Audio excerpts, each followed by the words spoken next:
Namaste students, I am Dr. Aziz Mohammed Khan from Department of Food and Biotechnology, Faculty of Agriculture and Veterinary Science, Jyoti Vidyapith Women's University. Today I am going to discuss about the topic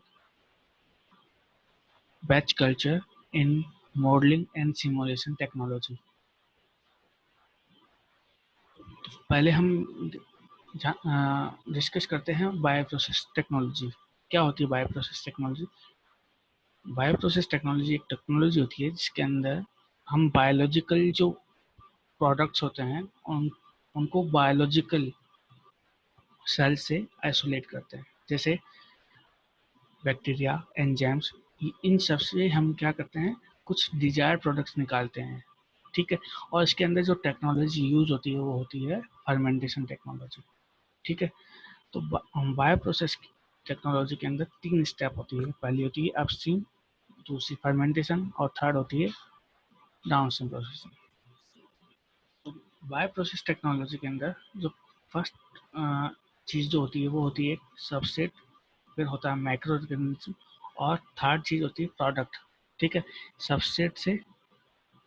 subset को micro organism use करते हैं और एक product बनाते हैं. ठीक है.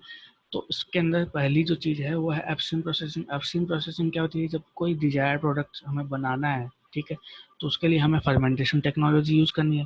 लेकिन फर्मेंटेशन टेक्नोलॉजी से पहले हम क्या करते हैं, इस फर्मेंटेशन प्रोसेस के लिए प्रिपेयर करते हैं. ठीक है.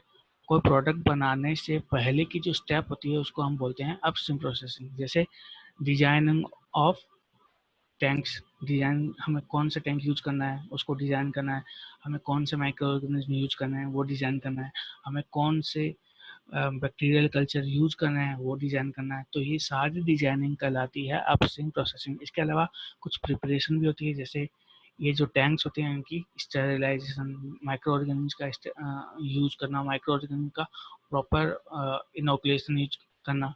ये सारी टेक्नोलॉजी अपस्ट्रीम टेक्नोलॉजी के अंदर. फर्मेंटेशन क्या होता है? Fermentation is the process by which microorganisms use the carbohydrate or any other source to make some desired products. ये होती है हमारी मेन प्रोसेस. ठीक है. जिससे हम प्रोडक्ट बनाते हैं. अब होती है डाउनस्ट्रीम प्रोसेस. अब प्रोडक्ट हमने फर्मेंटेशन से बना लिया है. अब डाउनस्ट्रीम प्रोसेसिंग में क्या होता है कि जो हमें प्रोडक्ट मिला है उसके अंदर कुछ इम्प्योरिटीज होती है. ठीक है. जिनके अंदर हमारे बैक्टीरियल सेल्स भी होते हैं. ठीक है. और कुछ अनडिजायर्ड कंपाउंड्स होते हैं. तो डाउनस्ट्रीम प्रोसेसिंग में उन अनडिजायर्ड कंपाउंड्स को, अनडिजायर्ड माइक्रोब्स को हम रिमूव करते हैं और इसको हम कहते हैं डाउनस्ट्रीम प्रोसेसिंग. तो मेन फंडा ये है कि एक हम पहले प्रोडक्ट बनाने के लिए एक सबस्ट्रेट देते हैं. सबस्ट्रेट में हम माइक्रो ऑर्गेनिज्म इनोकुलेट करते हैं और उसके बाद में फर्मेंटेशन प्रोसेस होती है और उस फर्मेंटेशन प्रोसेस के बाद में हमें प्रोडक्ट मिलता है. ठीक है. और लेकिन ये जो टेक्नोलॉजी होती है, ठीक है, ये जो प्रोसेस होती है वो होती है इंडस्ट्रियल लेवल में. लेकिन इंडस्ट्रियल लेवल पे जो प्रोसेस होती है उसको करने के लिए हमें पहले इसको लेबोरेटरी लेवल पे भी करना पड़ता है, क्योंकि हमें आइडिया लेना ज़रूरी है कि कितना सबसेट यूज होगा, कितना माइक्रोब्स यूज होंगे और कितना टाइम इसमें यूटिलाइज होगा, ताकि हम डिजायर्ड टाइम पर हमारे प्रोडक्ट्स निकाल सकें. अब हम बात करते हैं बैच कल्चर की. बैच कल्चर क्या होता है? तो batch cultivation is the close system. इसके अंदर एक क्लोज सिस्टम होता है जिसके अंदर एक बाउंड्री होती है और इसका सराउंडिंग से कोई रिलेशन नहीं होता. सराउंडिंग से ना तो मटेरियल ले सकते हैं ना कुछ और. जो सराउंडिंग है इसका, सराउंडिंग से कोई रिलेशन नहीं होता. एरोबिक कल्टीवेशन नहीं होता है इसके अंदर. एयर ट्रांसफर नहीं हो पाता है.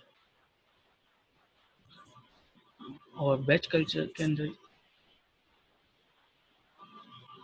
हम सबसे पहले जो प्रोसेस है बैच कल्चर की, उसके अंदर सबसे पहले हम मीडिया डालते हैं. ठीक है. जो मीडिया हमें बैक्टीरिया के लिए स्पेसिफाई होता है. ठीक है. उसके बाद में उस मीडिया को स्टेराइल करते हैं. क्योंकि अगर स्टेराइल नहीं करेंगे तो उसके अंदर कुछ कंटामिनेशन होता है, कुछ अदर माइक्रोब्स भी हो सकते हैं। अगर वो माइक्रोब्स होंगे तो फिर वो अपना टॉक्सिक इफेक्ट शो कर सकते हैं। इसलिए हम पहले जो मीडिया होता है उसको स्टेराइल करते हैं। स्टेराइल करने के बाद में हम अपना जो बैक्टीरिया है उसको इनोकुलेट करते हैं। इंडस्ट्रियल लेवल पर जो बैक्टीरिया है उसको हम इनोकुलेट करते हैं, तो हम इसको कहते हैं इनोकुलम। ठीक है। अब जब हमने इनोकुलम डाल दिया है उसके बाद में हम अपने प्रोडक्ट को स्टोर करके रखते हैं और जो टैंक होते हैं उनको क्लोज कर देते हैं। क्लोज करने के बाद में उसके अंदर फर्मेंटेशन प्रोसेस होती है जिसके लिए हम वेट करते हैं, और जब ये फर्मेंटेशन प्रोसेस ओवर हो जाती है तो हम अपना प्रोडक्ट ले लेते हैं, अपना प्रोडक्ट हार्वेस्ट कर लेते हैं। और बैच कल्चर जो टेक्निक होती है वो सबसे सिंपल टेक्नोलॉजी होती है, और मेनली ये स्कूल एक्सपेरिमेंट के अंदर भी परफॉर्म की जाती है, स्कूल कॉलेजेस। इसका सबसे बेस्ट एग्जांपल ये है कि हम वाइन बनाते हैं, एल्कोहलिक फर्मेंटेशन। एल्कोहलिक फर्मेंटेशन में हम क्या करते हैं कि हम एक कार्बोहाइड्रेट सोर्स लेते हैं, उसमें शुगर डालते हैं। जैसे कार्बोहाइड्रेट सोर्स लेते हैं एप्पल, ग्रेप्स, और उसमें शुगर डाल देते हैं, और उसके बाद में हम इनोकुलम डालते हैं, सैक्रोमाइजेस सर्विस जिसको हम बेकिंग ईस्ट कहते हैं, और उसको क्लोज कर देते हैं सिस्टम को क्लोज करने के बाद में हम देखते हैं कि वहाँ पे फर्मेंटेशन हो जाता है। फर्मेंटेशन के बाद में है जो वाइन होती है वो प्रिपेयर हो जाती है, और इसको हम फिल्टर करके यूज कर सकते हैं। तो ये एक एग्जाम्पल है बैच कल्चर का। बैच कल्चर के अंदर कुछ प्राइमरी प्रोडक्ट्स बनते हैं, उसके अलावा कुछ और प्रोडक्ट्स बनते हैं जिनको हम सेकेंडरी मेटाबोलाइट्स कहते हैं। और इन सेकेंडरी मेटाबोलाइट्स में एक एग्जांपल ये है कि जो प्लांट्स सेकेंडरी मेटाबोलाइट्स वो होते हैं जो बैक्टीरिया प्रोड्यूस कर रहा है, उसके प्राइमरी प्रोडक्ट्स के अलावा सेकेंडरी प्रोडक्ट्स यूज कर रहा है, जैसे एंटीबायोटिक्स, एंजाइम्स, विटामिन।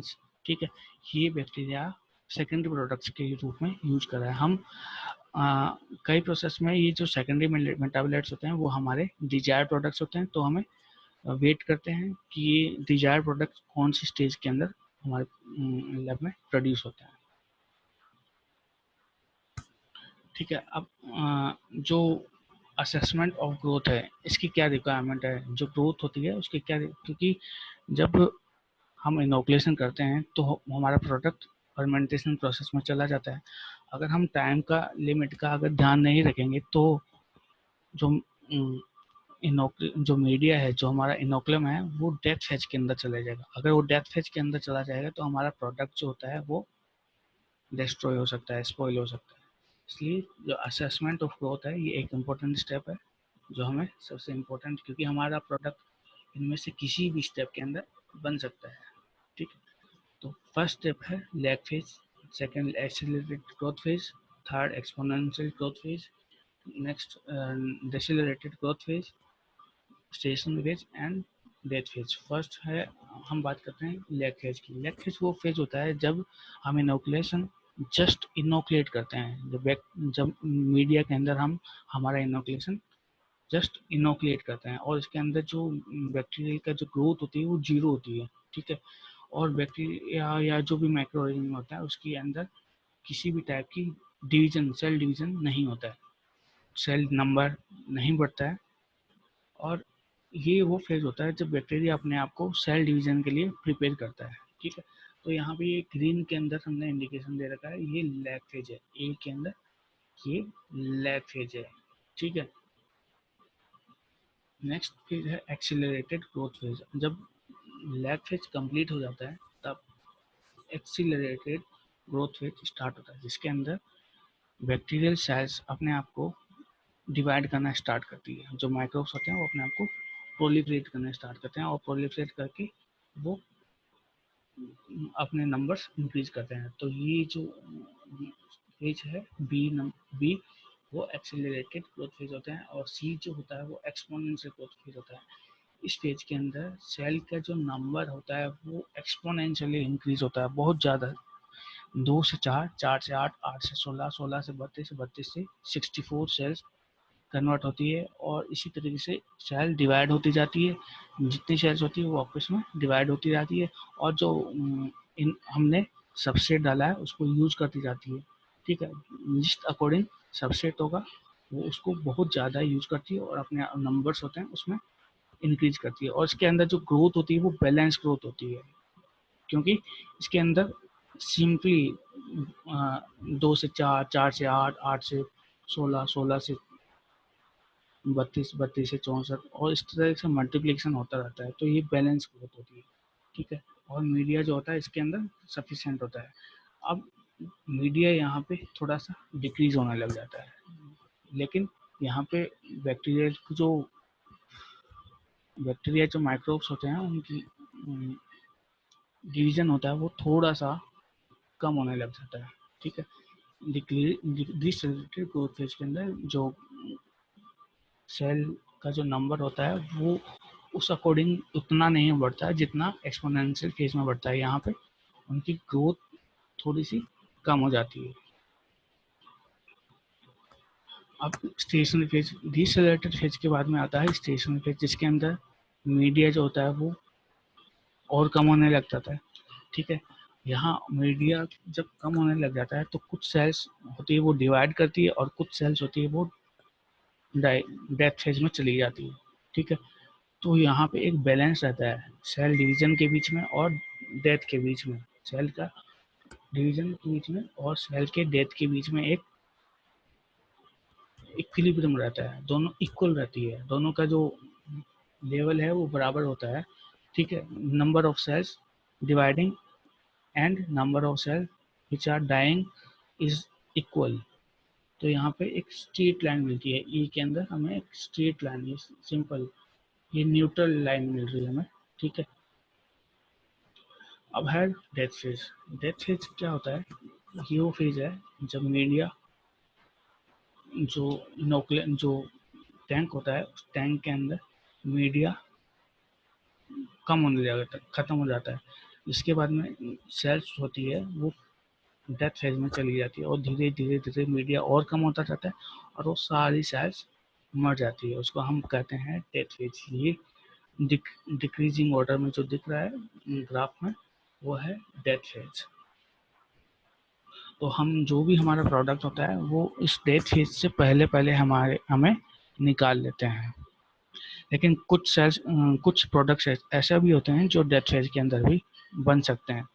तो इसलिए हमें पहले एनालिसिस करते हैं कि हमारा डिजायर्ड प्रोडक्ट है वो कौन से फेज के अंदर हमें मिलेगा। अब हम बात करते हैं एडवांटेजेस ऑफ वेज कल्चर। अब सबसे बड़ा एडवांटेज क्या है कि ये सिंपल होता है। ठीक है। इसके अंदर हम एक इनोकुलम लेते हैं, एक सबसेट लेते हैं और उसको क्लोज कर देते हैं और फर्मेंट कर देते हैं, सिंपल। उसके बाद में प्रोडक्ट बन जाता है। इसके अंदर एनवायरनमेंट से जो फैक्टर्स होते हैं उनका कोई खास रोल नहीं होता है। और ठीक है। और जो टैंक्स होते हैं वो भी सिंपल टैंक्स इसमें यूज होते हैं। और ये इसके अंदर जो बैचेज बनते हैं, ठीक है, वो बहुत ही ज़्यादा इजीली हैंडलेबल होते हैं। ठीक है। ये इसके अंदर कुछ डिजायर्ड एडवांटेज होते हैं। तो हमारा ये लेक्चर यहीं पे कंप्लीट होता है। हम बात करेंगे बैच कल्चर के बारे में नेक्स्ट लेक्चर के बारे में।